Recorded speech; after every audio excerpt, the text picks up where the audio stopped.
Welcome everyone. It is Arki Hodges here, president of the Black Achievement Fund. I am really excited to be with you guys today. If you've been following us, you know that I've had a lot of deaths in the family and things like that that was really gloomy for the past couple of months. But as they say, whenever you get a bunch of rain, know that the sun is still going to come out and shine. So the sun is back out shining on us. So we have some really great updates for our New Kemet retreat and residential community. So if you are a Black Achievement Fund member, make sure that you come on to our monthly members meeting at 4 p.m. following this to hear some of those details. But I'll give you a little spoiler. We finally received our topographical survey and the subdivision survey for our 94-acre plot. So we're able now to show where the other 1-acre home sites will be, as well as where the clubhouse will be on the land, along with some of the other amenities that will be a part of the retreat. So I'm really excited to showcase that, because now we can get to the meat, and that is doing the whole master plan for the community and getting into the ground. The second thing that I want to announce is that, I know we've been talking about, okay, we're about to break ground, we're about to break ground, we're about to break ground. It's difficult with these banks to close, okay? But we are finally at the finish line, and we should be breaking ground by Juneteenth, all right? So I am just really excited for all of this that's happening for us right now. And for those of you who've been following, and for all of our members, last year for Juneteenth, we had our very first ribbon cutting ceremony for the land that we purchased. Now, 1 year later, we're breaking ground and building our first house. And not just building our first house, but we also are going to be building glamping sites as well. And these glamping sites will be on the 94-acre plot as well. And these are for people who want a more authentic camping experience, but still want to do it in style and relative comfort and so on and so forth. So we'll be showing you all some of those glamping tents shortly. For those of you who already know about our July 5th event and have already gotten tickets, those glamping tents, some of them will be available as early as July 5th for you to rent.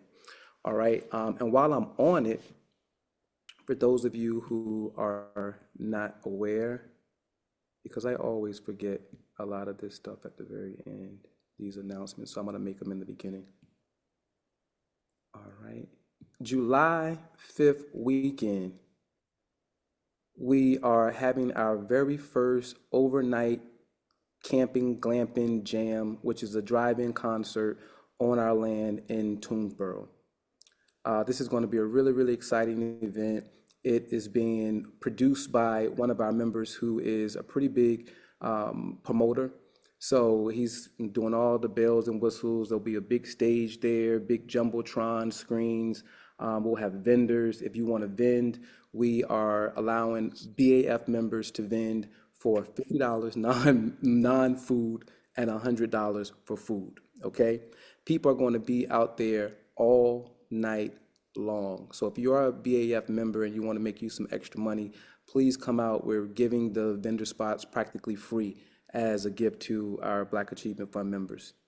Okay. For those of you who are just tuning in for the first time and wanted to get a little bit more insight on what the Black Achievement Fund is, I'll go ahead now and give you that overview. The Black Achievement Fund is a National Black Economic and Community Development Corporation. We're a 501c3. We have a very simple mission, and that is to finance the grand development of Black America and beyond through a simple system of Ujamaa, or collective economics. Our model, 10 million Black people and our allies, plus $9 a month equals 90 million a month and over $1 billion a year to do just that. With this recycled capital, the Black Achievement Fund will economically empower Black people, build new Black communities like our New Kemet retreat and residential community, build Black-owned institutions, new schools, hospitals, dental clinics, museums, culture centers, All of these things with this money, this is what we're going to be doing with the Black Achievement Fund. Now, I don't want to scare anybody off with the 10 million Black people number. I know many of you are like, good luck on getting 10 million Black people. But I'm happy to say that we're not waiting until we get to 10 million people. We've already started. And we've already purchased our very first plot of land, our very first 6 acres, with only 159 people over the course of 24 months. So that just gives you a small example of the power of collective economics and how far a little bit of money from a lot of people can go. All right. Our current projects and initiatives are on our website, baf.solutions. You'll see our land in Toomsboro, our new Kemet retreat and residential community, our first mini subdivision, our Farrows Road subdivision. We have our Kemet Club here in Atlanta, which is our members only social space, cultural space. We have our village, and we have Education for Life Academy, which is about to release a awesome new educational curriculum for African American history, which we are going to be previewing one of the classes today with our study on Lewis Hayden, guardian of the Underground Railroad. For some of those achievements that I spoke to you about, you can scroll all the way down and you'll see some of the things that we've achieved since June of 2020. If you are interested in our new Kemet retreat and community and perhaps purchasing a lot, doing business with us, we have a page for that. And we also have a full color brochure for our new Kemet community as well. And you'll find that on this page dedicated to the retreat. All right, you scroll down, you see here brochure.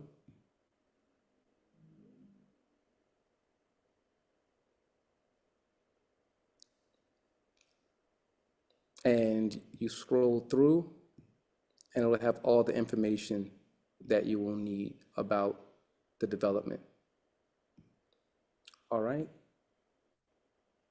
And I'm happy to say that we have sold 8 lots so far, 8 lots. All right, so if you're interested in living in New Kemet, please let us know. All right, I'm gonna take this time now to turn to our subject of the day, Lewis Hayden, guardian of the Underground Railroad. Dr. Gloria, if you don't mind, could you read the short bio for us? Yes. Lewis Hayden, 1811 to 1889, was a formerly enslaved African American who became a prominent abolitionist, businessman, and politician in Boston. After escaping enslavement in Kentucky with his wife and stepson via the Underground Railroad, Hayden settled in Boston, where he operated a clothing store that also served as a safe house for enslaved fugitives. His home became a vital stop on the Underground Railroad. That's my favorite place.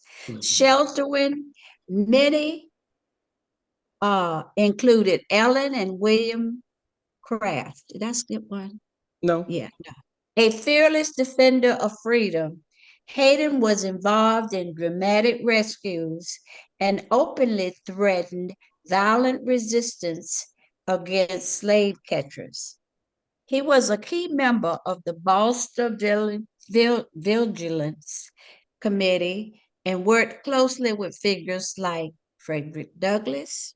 Later in life, Hayden served in the Massachusetts House of Representatives, continuing his lifelong commitment to to justice and equality. Excellent, excellent, excellent. Now, have you heard of Lewis Hayden before? I haven't. I'm All right, I surprised. bet many of you have never heard of Lewis Hayden before.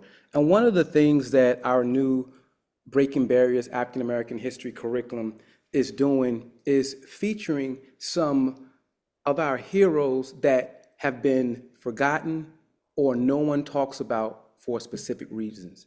One of the things that Lewis Hayden did, and he's so famous for, is he threatened violence against slave catchers after the 1850 Fugitive Slave Act.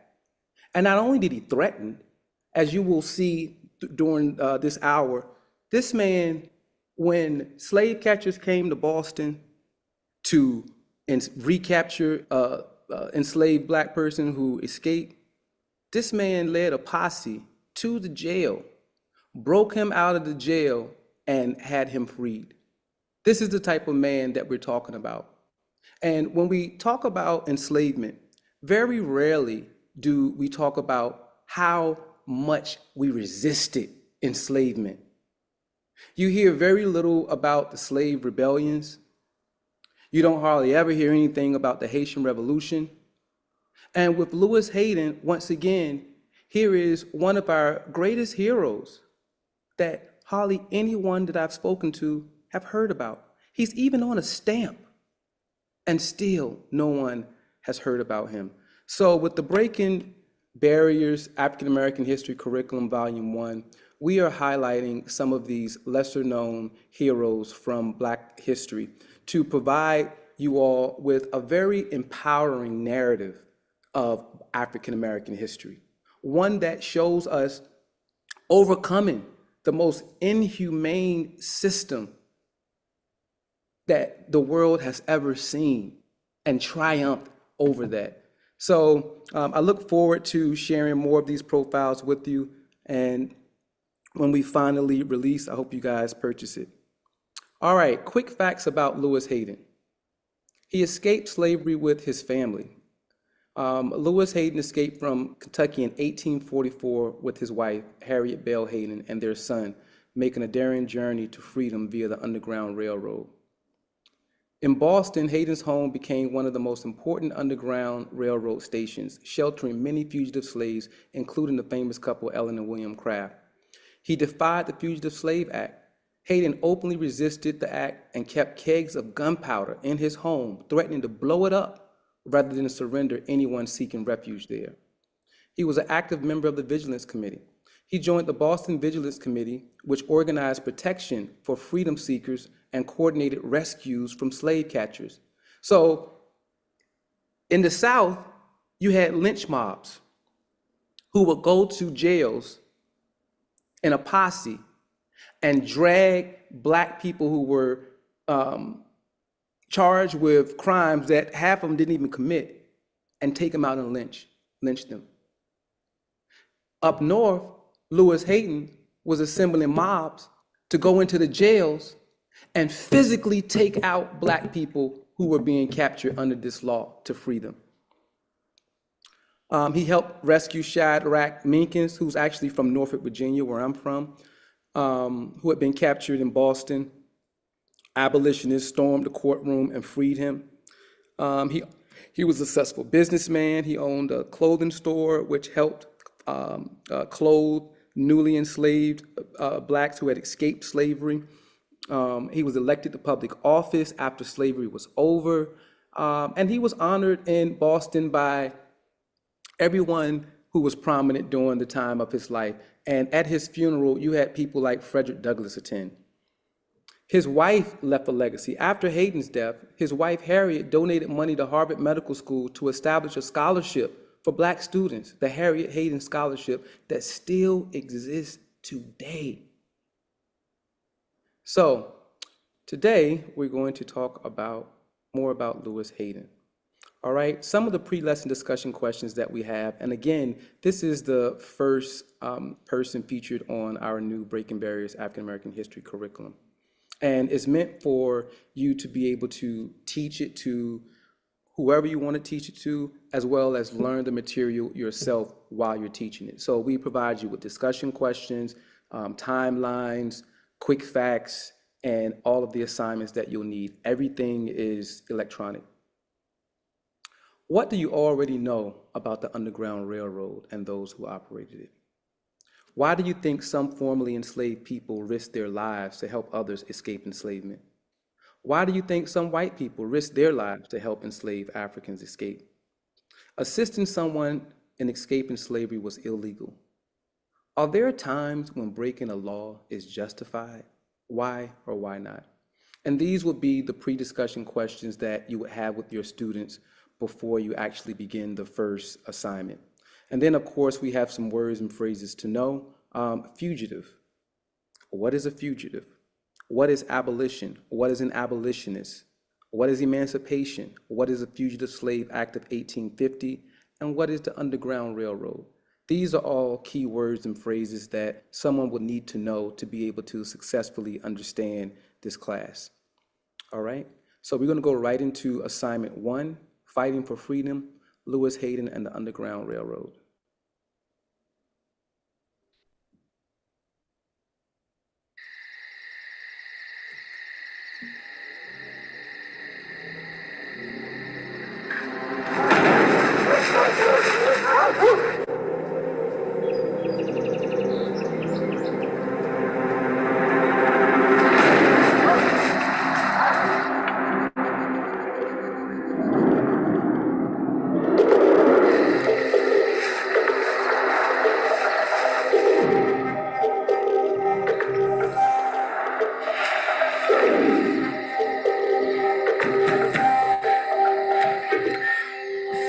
Sent me. Come in quickly.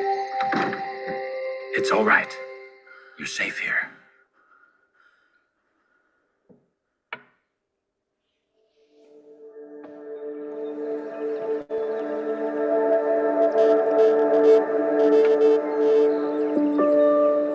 I belong to the Reverend Adam Rankin in Lexington, Kentucky. My master was a minister, yet he sold my mother. He sold all my brothers and sisters at auction. He swapped me for a pair of horses.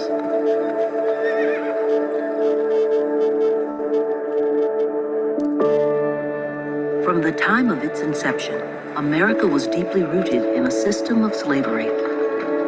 The right to own slaves was enshrined in the Constitution and was a bedrock of the American economy in both the South and North. Yet despite the dangers to themselves and their families, many enslaved people tried to escape, some on their own and some with the help of a secret network. Over 20,000 a year attempted to escape. Lewis Hayden was born enslaved in 1811. He would be sold 3 times, owned by a reverend, a clock peddler, and leased out to others. As a young man, he married an enslaved woman named Esther Harvey. They had 2 sons, one who died in infancy.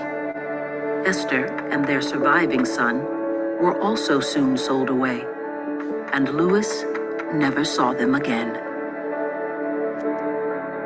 I have one child who was sold, nobody knows where, and that I never can bear to think of.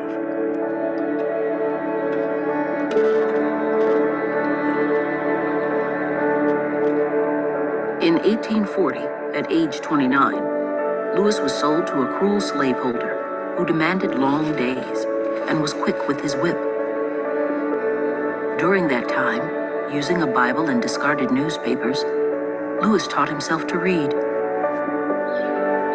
He also remarried, having met and fallen in love with an enslaved woman named Harriet Bell.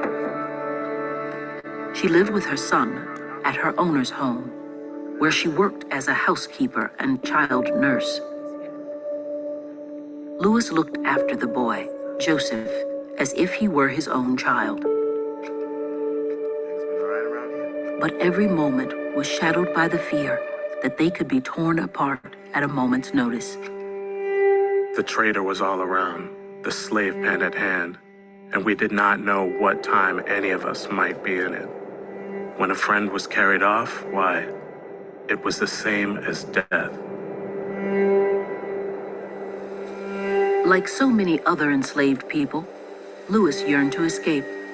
But he would not leave without his wife and son. Slaveholders would go to great lengths to recover their valuable property, often hiring slave catchers, well-armed and ruthless bounty hunters. The consequences of being caught were horrific.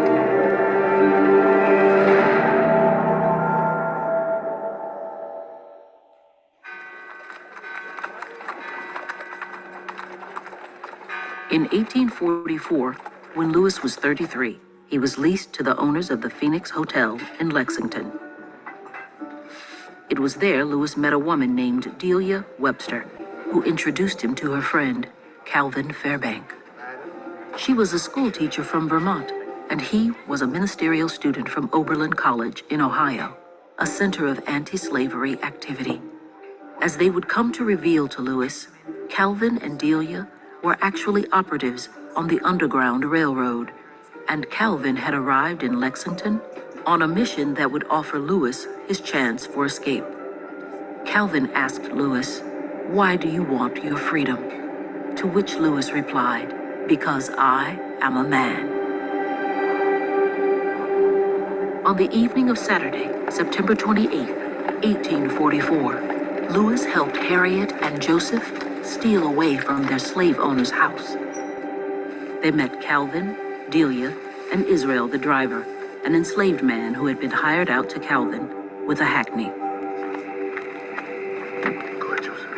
Together, they took their first dangerous steps to freedom. Let's go.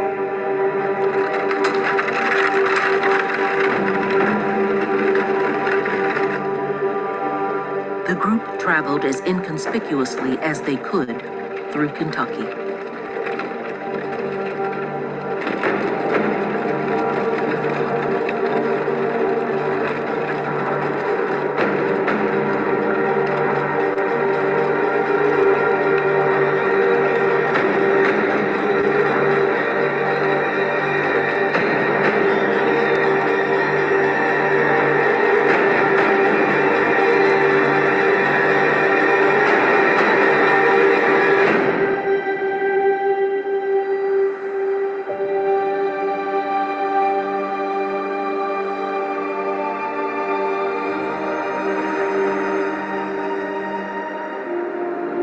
At dawn, the Haydens finally reached the Ohio River, the borderland between slavery and freedom.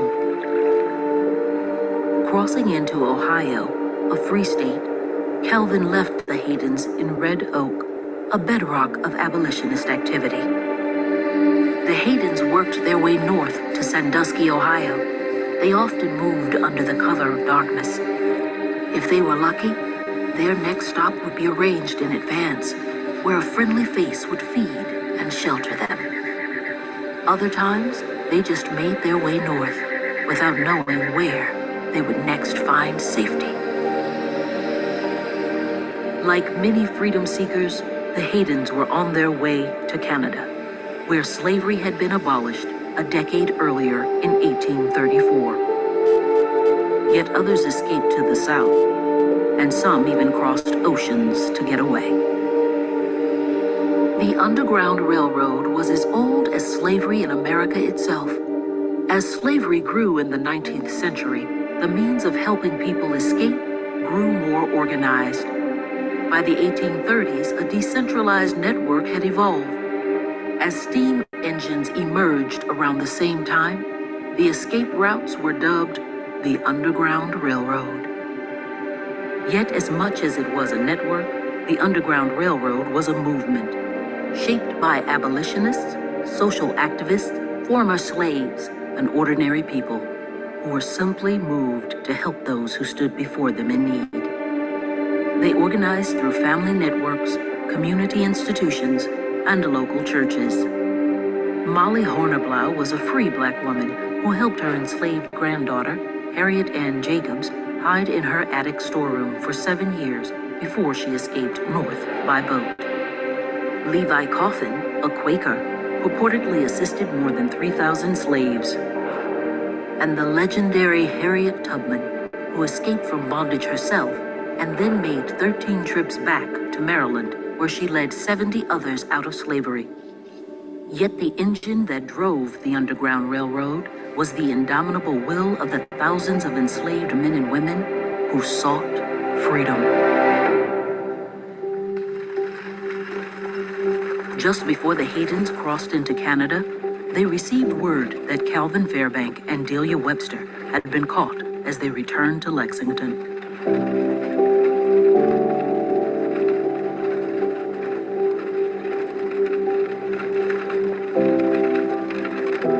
For assisting with the Haydens' escape, Israel the driver was whipped and tortured until he revealed the escape route. Calvin was sentenced to 15 years, 5 for each slave he helped escape. The Haydens' freedom had come at a terrible price. Safely in Canada, Lewis sent a letter to his former owner. Sir, you have already discovered me absent. I never was a great friend to the institution of robbing and crushing slavery. I've concluded for the present to try freedom, to be my own master. So farewell. Lewis, Harriet, and Joseph lived in Canada for 6 months, but it was a restless freedom. Determined to join the struggle to end slavery, they moved to Detroit. But it was not long before Lewis was drawn to the epicenter of the abolitionist movement and home to one of the nation's most dynamic, free Black communities, Boston, Massachusetts.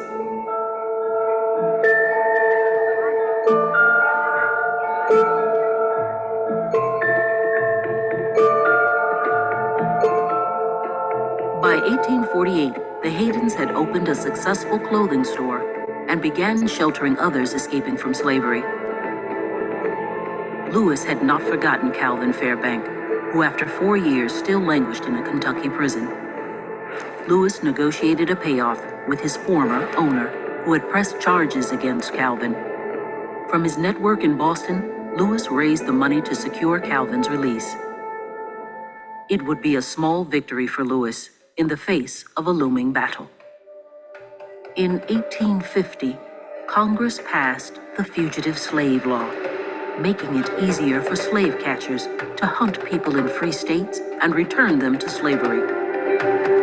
The architect of the law was Senator Henry Clay of Kentucky, the very same man who had sold away Hayden's first wife and son. The new law required all citizens to assist in the capture of a suspected slave. Assisting a fugitive would be punished with a fine of $1,000 and 6 months in prison. As part of the payment that freed Calvin Fairbank, Lewis had also purchased his own freedom. But Harriet and Joseph were still fugitives and faced being sent back into slavery. In defiance of the fugitive slave law, and despite the risk to his family, Lewis helped plan and execute a series of daring rescue missions, directly challenging the federal government. Only a few months after passage of the law, Shadrach Minkins, a freedom seeker, was arrested by slave catchers and held captive in the Boston courthouse. Lewis led Black abolitionists as they stormed the courthouse, rescuing Minkins and delivering him to freedom in Canada.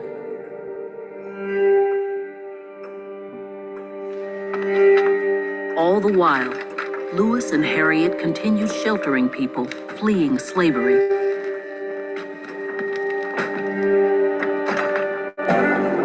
Lewis was known to keep barrels of gunpowder in his basement, and on one occasion threatened slave catchers he would drop a torch onto the barrels if they did not walk away. The Haydens' home became known as the Temple of Refuge, the most important stop on the Underground Railroad in Boston. When the Civil War began, Lewis fought for the right for African Americans to serve in the Union Army and helped recruit troops for the 54th Regiment.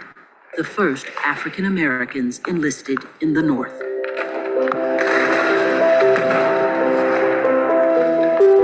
With the Northern victory in the Civil War, over 2.5 centuries of legalized slavery came to a close. Lewis Hayden was 54 years old. Although the dark and damning curse of slavery is disappearing, its hissing may still be heard.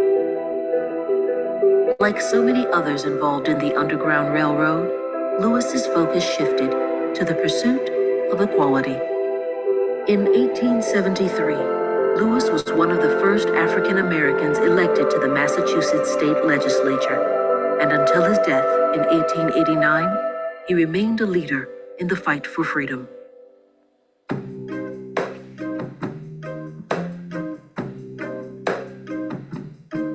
By some accounts, the Underground Railroad helped well over 100,000 enslaved men, women, and children escape servitude. It was America's first civil rights movement. Day by day, I work the line. Every minute overtime. Fingers nimble, fingers quick. My fingers bleed to make you rich. You can take my body, you can take my bones, you can take my blood, but not my soul. You can take my body, you can take my bones, you can take my blood, but not my soul.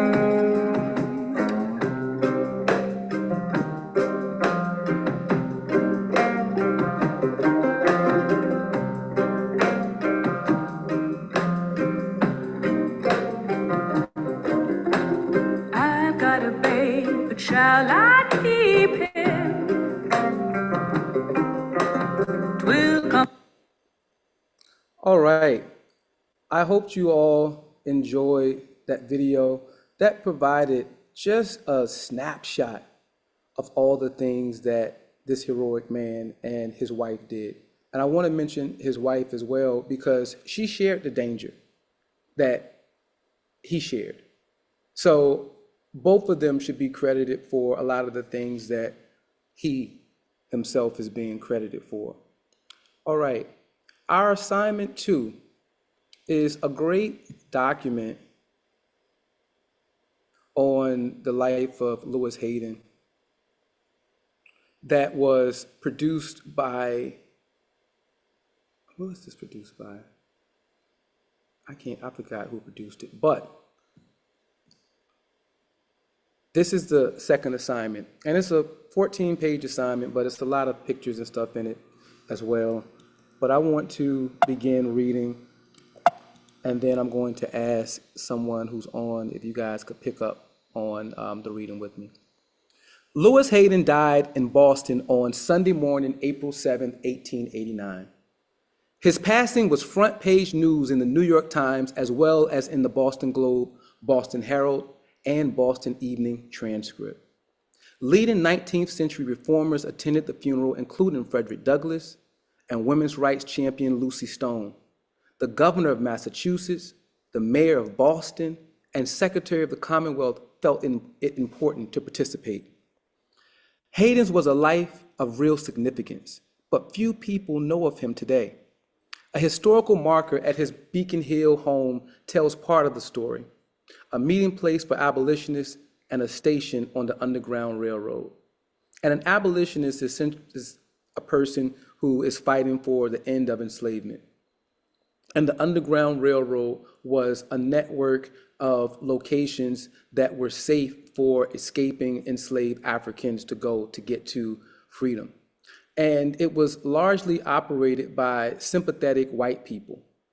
And this is one of the most paradoxical components of African American history. The very fact that we were so crushed under the heels of white people, but at the same time, you have this group of heroic white people who risked their life and liberty in order to help enslaved Africans reach safety and to end enslavement.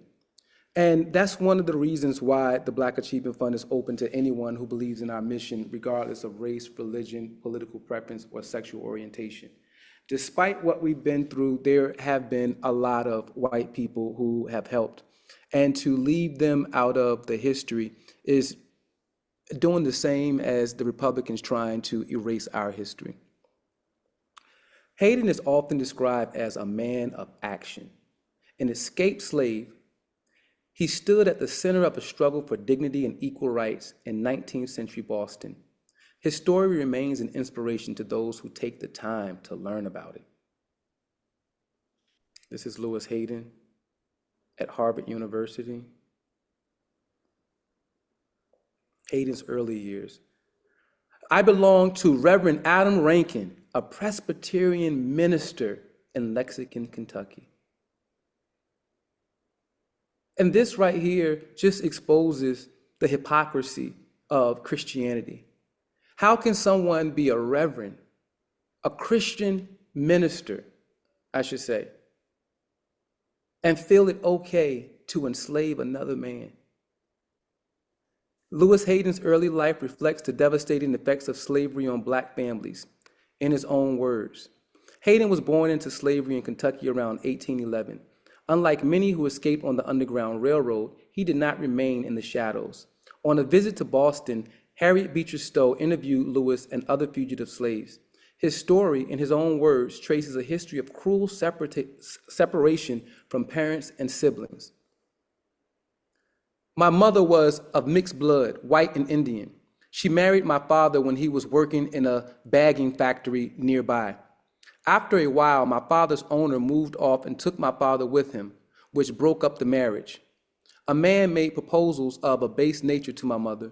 She would not consent to live with this man, and he sent her to prison and had her flogged and punished in various ways, so that at last she began to have crazy turns. The Hayden Children, sold by Kentucky minister Adam Rankin. And it's important to know who these people are. So I'm so glad that these names are captured for all eternity. When he was going to leave Kentucky for Pennsylvania, he sold all my brothers and sisters at auction. I stood by and saw them sold. When I was just going up on the block, he swapped me off for a pair of carriage horses. It was commonly reported that my master had said in the pulpit that there was no more harm in separating a family of slaves than a litter of pigs.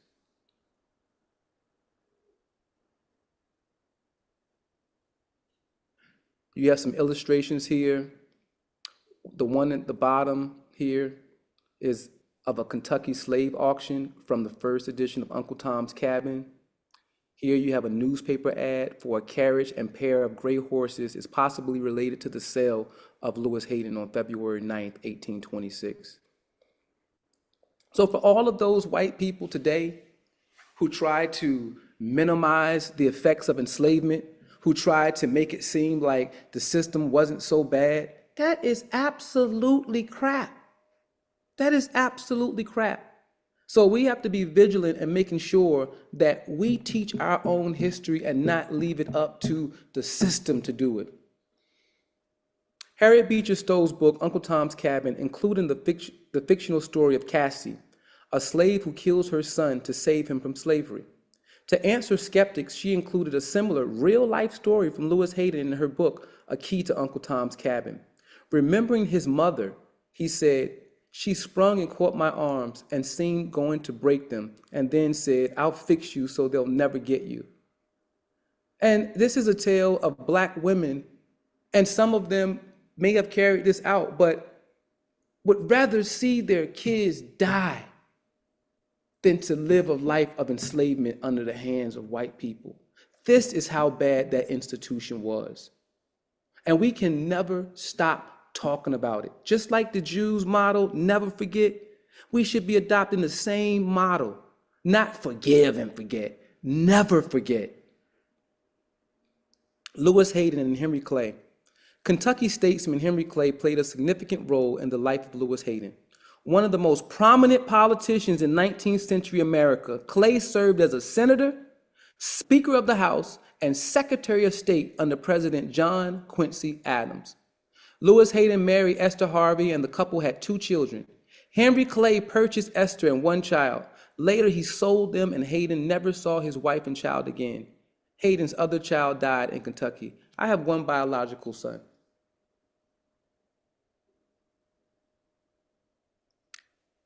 I cannot imagine someone selling my wife and son and I never see them again. What type of fire does that build in a person? What does that make you do? Yeah. This is what our people faced. Okay? And just as we celebrate the abolitionists who helped them, we got to make it known to people like the Henry Clays who fought to make this a reality for Black people. Because these people have children and grandchildren and great-grandchildren. And these same people be saying, well, what I had to do with slavery? I wasn't born around there. You inherited what Henry Clay left, which was assets he made from selling Black people. They say money don't grow on trees, but it damn sure grow on family trees. So for every single white person today, if you can't trace back your ancestors, if they're not abolitionists, if they profited from enslavement, then you also profited from enslavement. Money just doesn't die or disappear when a person dies. It is passed on and passed on and passed on and passed on. The Rockefellers are still rich today. The DuPonts are still rich today. These families are still rich today. Brush with greatness. As a teenager, Lewis Hayden encountered another historical figure. On a visit to Lexington, Kentucky, the Marquis de Lafayette noticed 14-year-old Lewis along the parade route and bowed in his direction. Hayden greatly valued Lafayette's gesture of recognition. That act burnt his image upon my heart so that I shall never need a permit to recall it. I date my hatred of slavery from that day. And here's Marquis de Lafayette.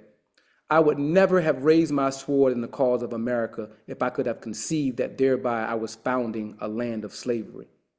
So once again, you had prominent white people who stood firm and not only denounced it, but put words into action.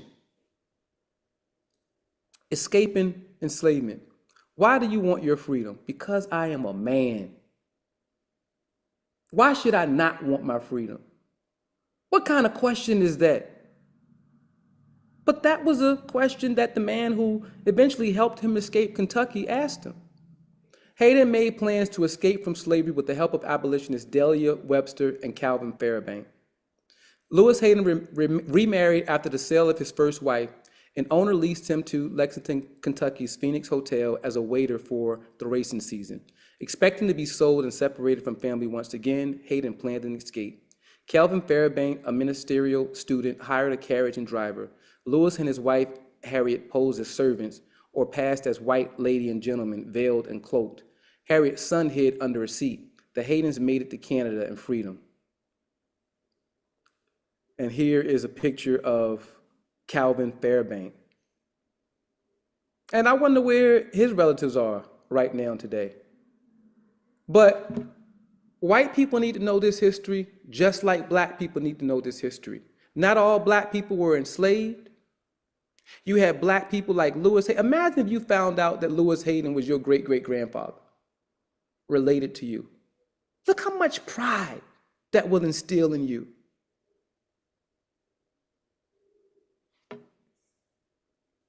This right here is one of the guard stations in the South that they had to pass through in order to make it out of Kentucky.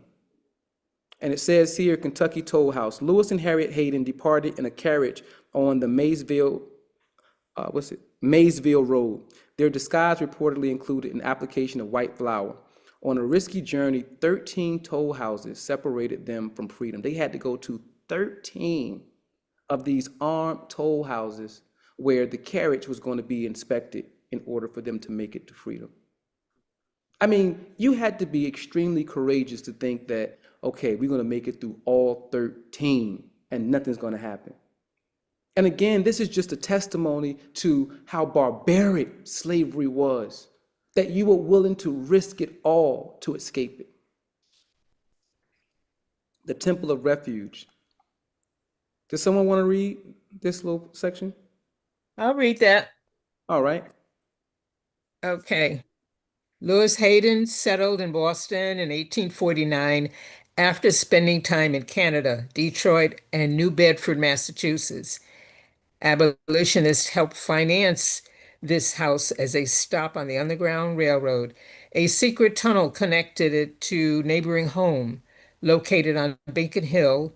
It had been a rooming house. The elegant doorway reflects a later remodeling. From this home, Lewis and Harriet Hayden helped over 100 fugitive slaves. Harriet took responsibility for the boarding house. Lewis opened a clothing store on Cambridge Street that served the needs of runaways facing the cold Boston winter. Abolitionist Henry Bowditch called Hayden's home the Temple of Refuge. Here, after being enslaved himself, getting as far away as to Canada, where he never had to worry about being enslaved again, what did this guy do?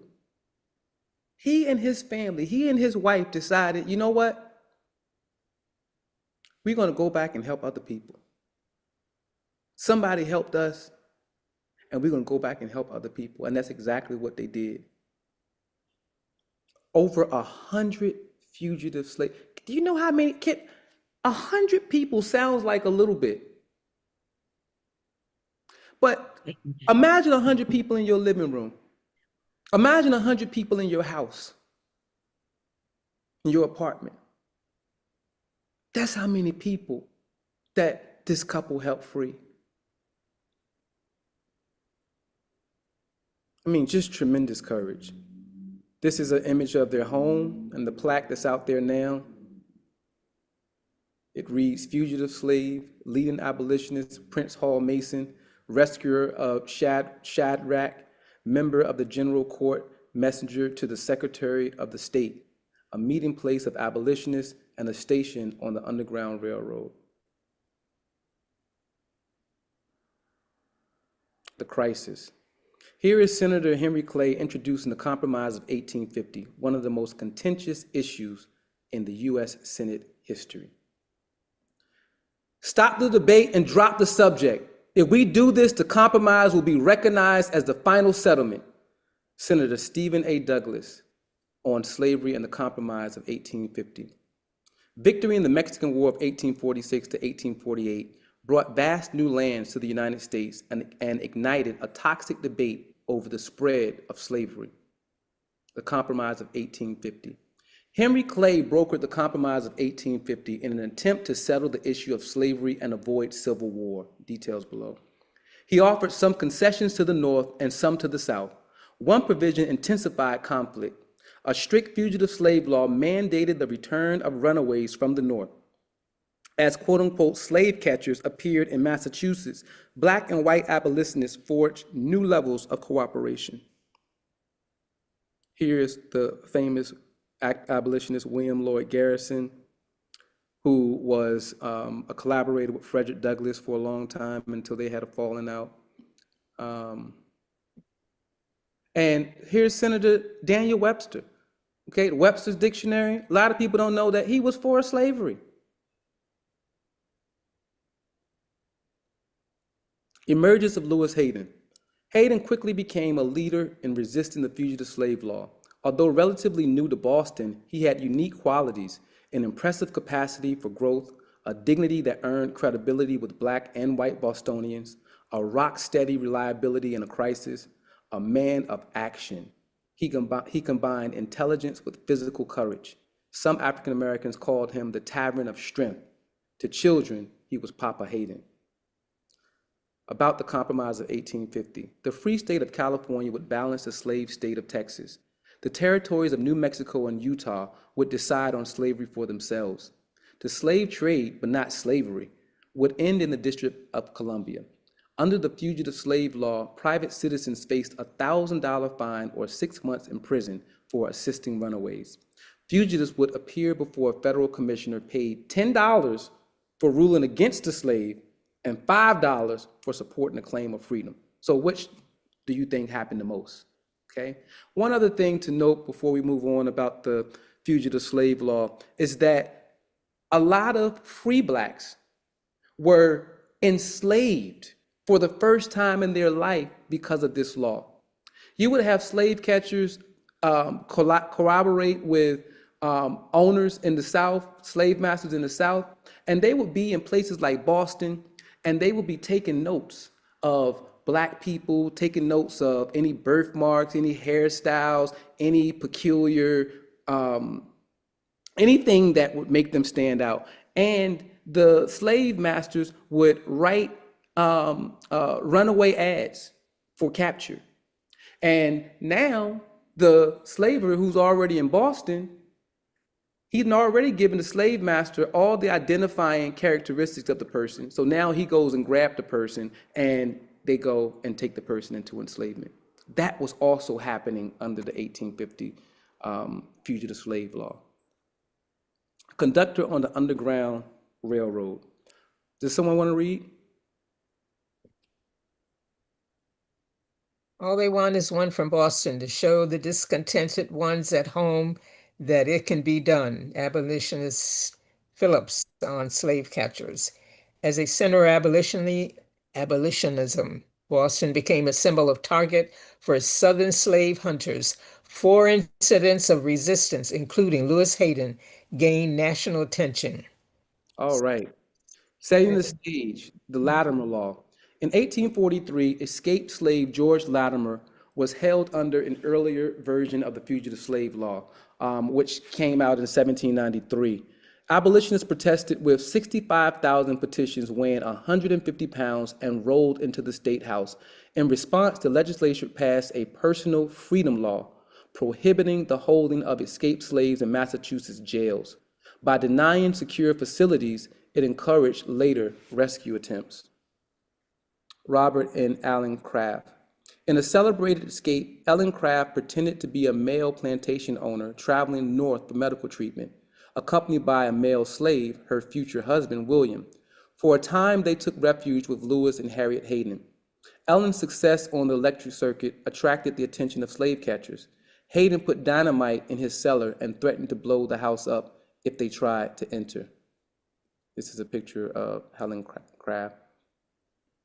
And as the article goes on, it talks about other people, other cases in which Lewis Hayden played a prominent role in helping to free enslaved Africans. And the Shadrach Minkins, that was one of the most famous cases where he led a mob of Black people to the courthouse and said, "We gonna storm the courthouse and take him out of there." And that's exactly what they did. How many times have you heard of Black people storming a courthouse and rescuing Black people who were enslaved? How many times you heard of that? And this man didn't do it one time. He didn't do it 2 times. He did it multiple times and was caught and tried multiple times. One of the times, it was like 37 people that were arrested, and eventually he and one other man had to serve trial.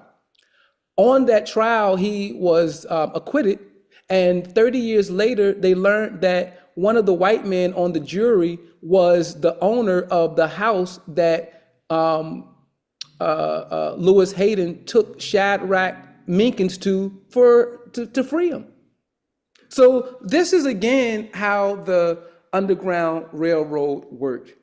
Okay, you had prominent white people in positions of authority on juries and things like that who were working against the system of enslavement. And I really think that this Black-white cooperation needs to be shared a lot more. I won't go on. It just talks about other incidents and provides other primary source documents. But this PDF is the second assignment for our class on Lewis Hayden. All right? So there you have your two assignments for the class on Lewis Hayden. We had our pre-lesson discussion questions. And then once that is done, we have a slideshow there. We have a quiz. And once you take the quiz, if you pass the quiz successfully, it will generate a Education for Life Academy certificate with your name on it that looks like this.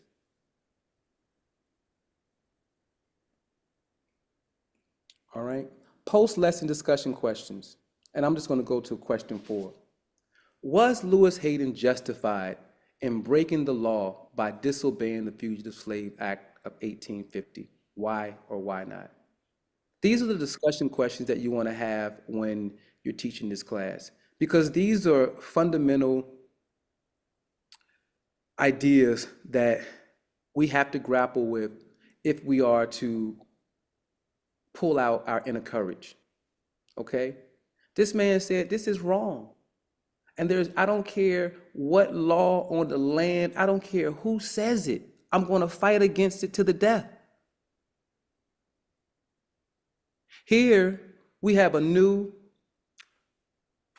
ultra-conservative Republican Party in office that is attempting to roll back civil rights for Black people. All of those gains that we made are right now being undermined and being destroyed. Dr. Coretta Scott King said, liberation is never really won.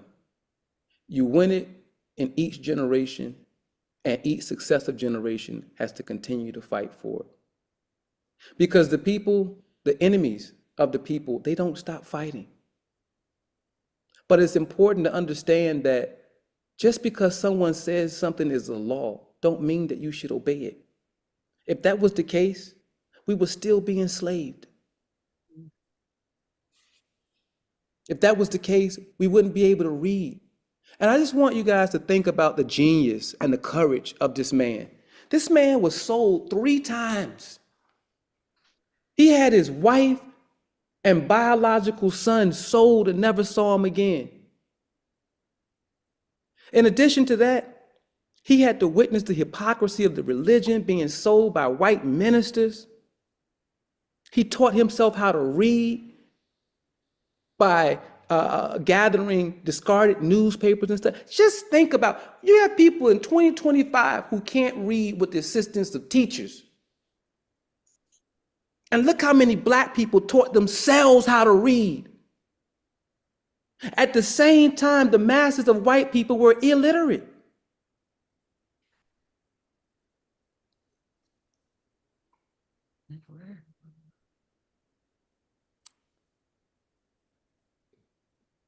In addition to that, we also have some additional resources.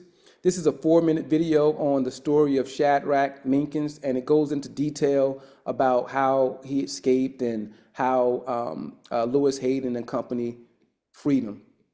Then there's another additional resource, The Ordeal of Shadrach Minkins, which provides more information. So that is the end of our class on Lewis Hayden. I hope you all enjoyed the information, and I hope that you would share this. We are finalizing volume 1 right now, which is 10 classes, and the people that we feature are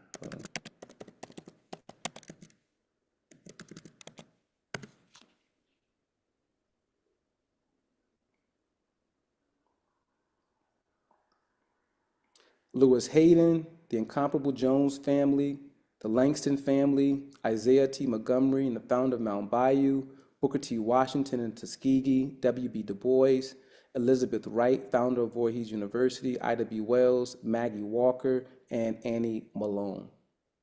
All right, so that is what's coming up the pipe. I'm going to go ahead and stop here.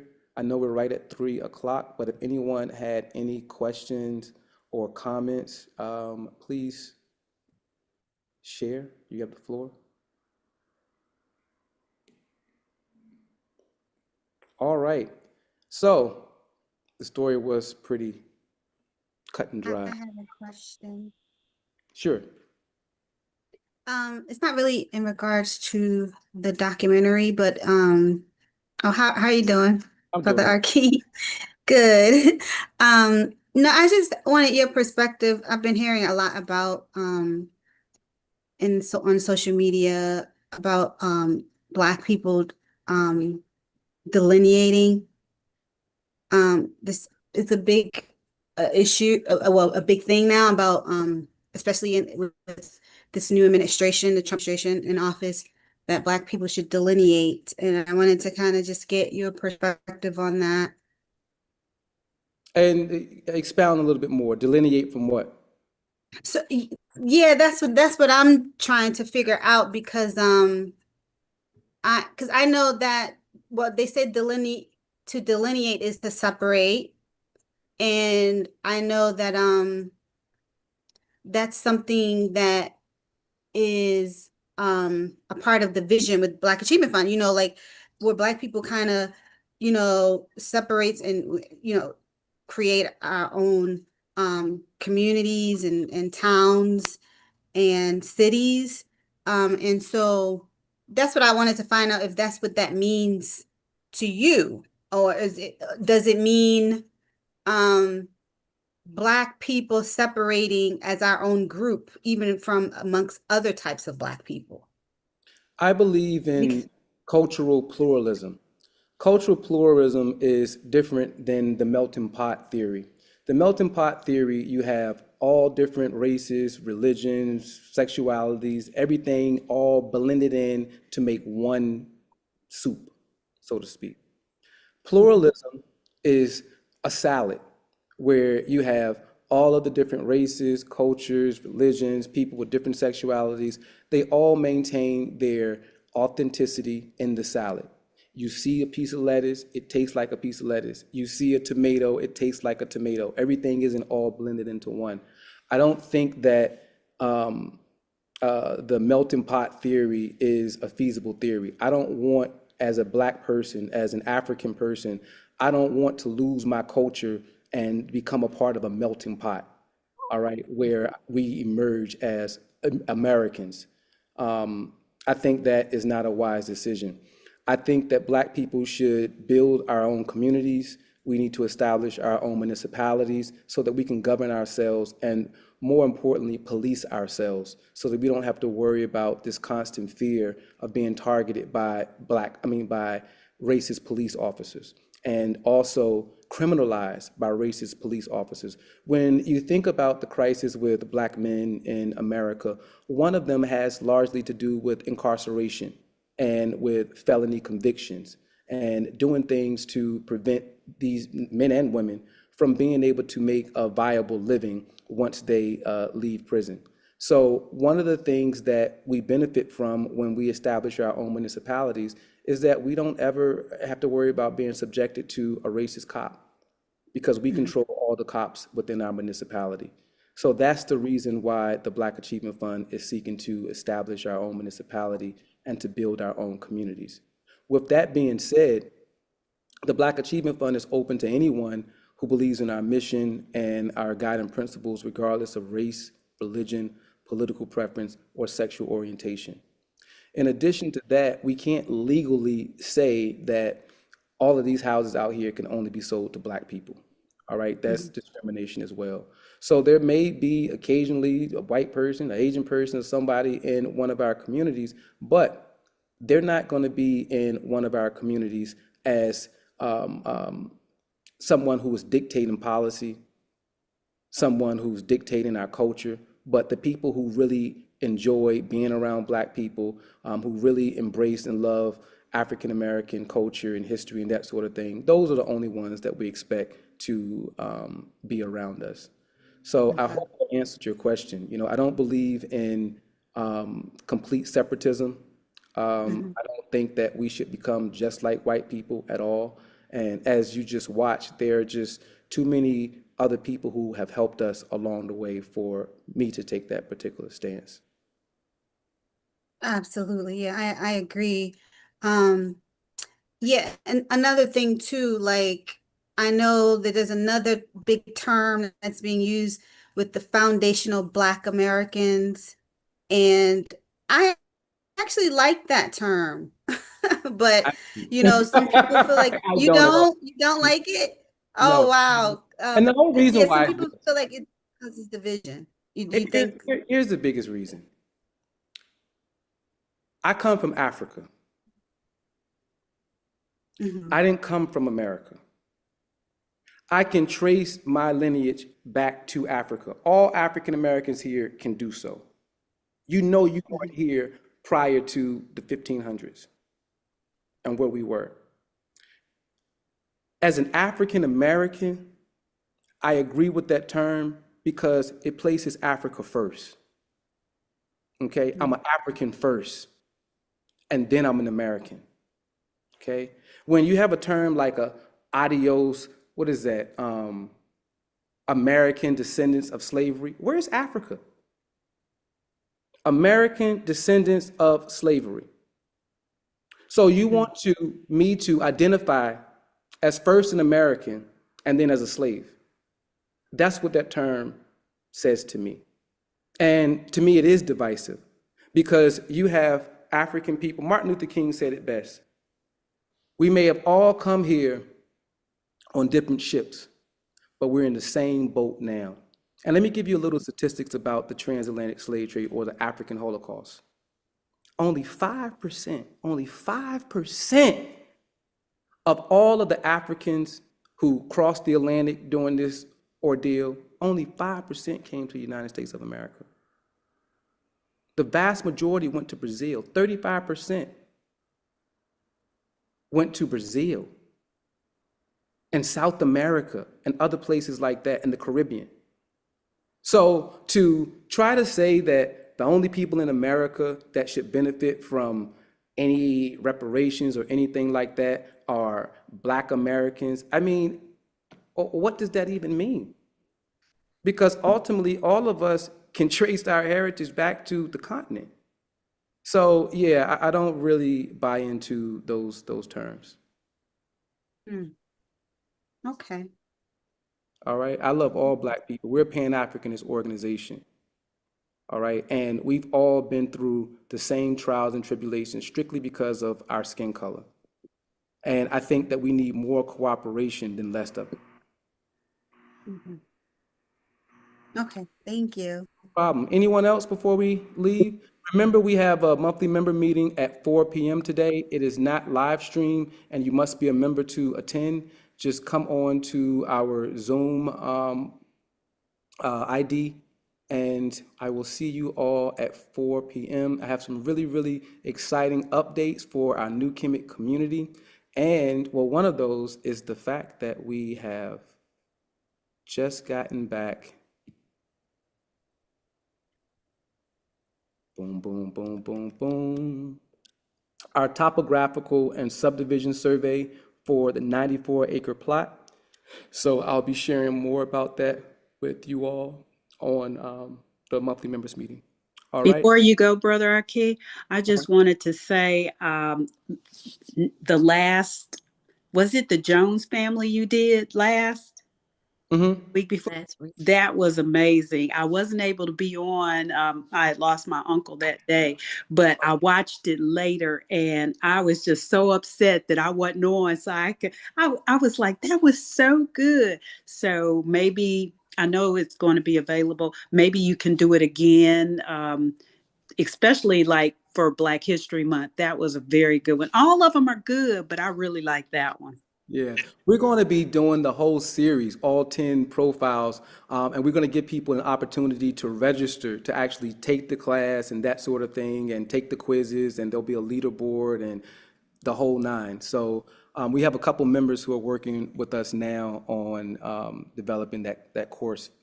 So it'll be here. I'm hoping to be done with it by Juneteenth. All right. Okay. Yep. And the last thing, once again, is we're looking to have, last year, we had our ribbon cutting ceremony for our new land. We're still progressing every single year. And now this year, right around Juneteenth, we'll be having our first groundbreaking ceremony for the first house that we're going to be building. And by July 4th weekend, we'll have our first glamping site on the land as well. So I'm so excited. Thank you all for being committed to the idea. It's working. You see it's working. So now let's get more people involved and share the information. All right. See you all at 4 p.m. Peace. Peace and blessings. Blessings. Peace.